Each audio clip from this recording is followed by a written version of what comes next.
প্রয়াত হলেন ক্যাথলিক খ্রিস্টানদের প্রধান ধর্মগুরু পোপ ফ্রান্সিস। ভ্যাটিকান সিটিতে সকাল 7:35 নাগাদ পোপ ফ্রান্সিস মৃত্যুবরণ করেন। মৃত্যুকালে তার বয়স হয়েছিল 88 বছর।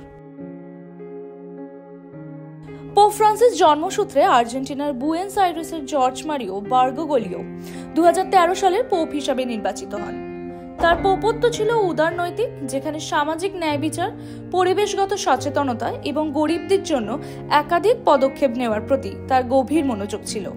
তিনি ছিলেন ক্যাথলিক চার্চের প্রথম লাতিন আমেরিকান পোপ এবং তার পোপত্বে প্রগতিশীল দৃষ্টিভঙ্গির জন্য তিনি বিশেষভাবে পরিচিত ছিলেন।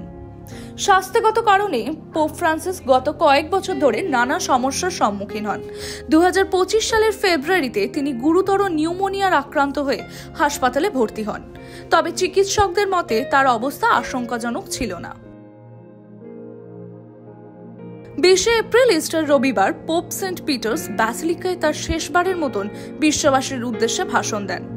পোপ ফ্রান্সিসের মৃত্যুর পর ক্যাথলিক চার্চ ও বিশ্বব্যাপী শোকের ছায়া নেমে এসেছে। ভ্যাটিকান এখন তার উত্তরসূরি নির্বাচনের প্রক্রিয়া শুরু করবে।